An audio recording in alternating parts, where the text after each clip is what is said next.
Trace is a Lego piece which originally made for Alcatraz in near San Francisco.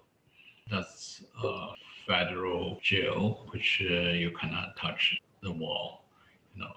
And so I decided to cover this large floor areas of the factory for the prisoners. And so that's the idea of using Lego portraits, because only Lego portraits can make those images of 176 political prisoners have the same kind of quality.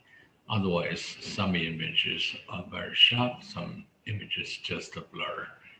Many political prisoners, they don't have good photo. So we collect the photos from Amnesty International, and then we worked on Lego, which created the images same quality, and also I feel it's more have some abstract quality in there. It's much more playful for different image with some kind of language of their culture and reflections on the color code of their nationalities. Lego's image exactly like digital pixels, so precise, and also once you design it, it can be structured by anybody. You just send the file, so it doesn't matter it's in California or India, it'll come out the same. That quality is so unique, it really divided from the or understanding of art making. Art making are so much trained in the past is about personal judgment and flavor, and rather than to give a clear definition. So even Rembrandt cannot paint the two paintings the same. I achieved something Rembrandt and Van Gogh would never achieve. Two Lego images can be 100% the same. Lego have limited colors, so you have very limited colors, and the Lego company from time to time even change a few colors. So some colors would disappear, would never come out again. Some new colors would come in, and that is very interesting because you're playing a game with very limited sources. That give it a clear graphic sensitivity. My father was in jail 80 years ago. He was sentenced for 6 years.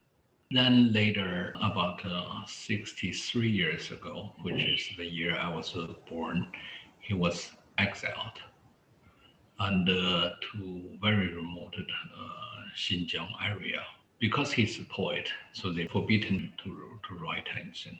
And he is the most celebrated poet till today for China. He was forbidden to write anything for about 20 years.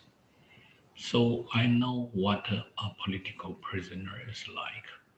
And I really like to have the opportunity to have my exhibition showing in a federal jail to redress the condition of those writers, thinkers, activists.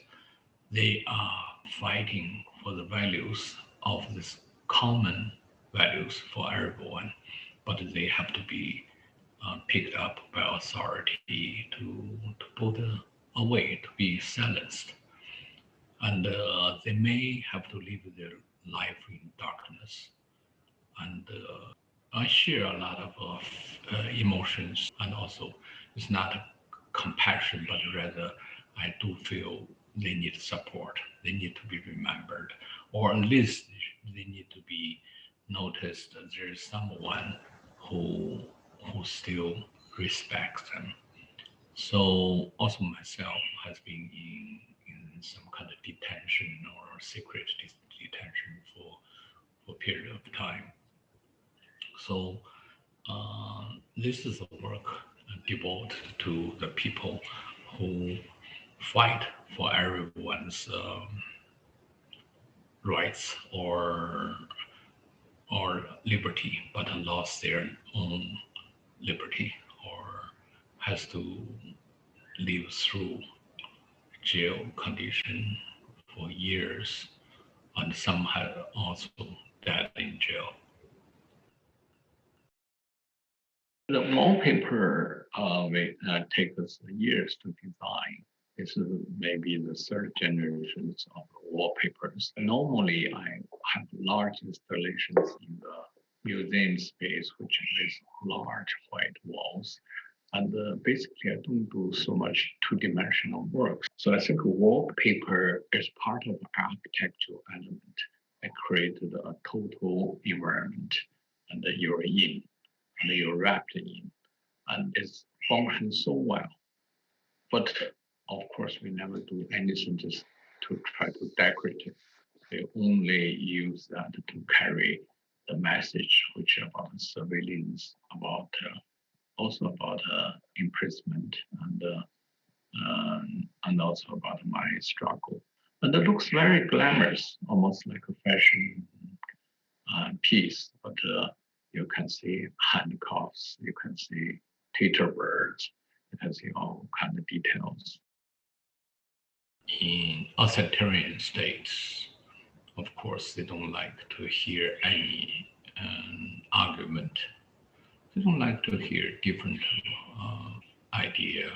So they simply just put those people who is capable or able to make an argument away. But also in developed nations, also many voices cannot be heard. In trades, originally, there's 176 prisoners, and but I do include Snowden's image and Chelsea Manning's image. They all from the United States, all being criticized or not criticized. But I'm a person defending human rights, freedom of speech, and human dignity. And clearly, those violations is not just China, but almost everywhere in different way and different degree. It's like we breathe. We have to inhale and we have to, breathe out. You need that kind of, otherwise you're drawing up. You need a lot of reality, unthinkable reality, crash into your chest. Then if you still can survive, maybe something would come out. Who knows? I need a real life. A life should leading me to nowhere.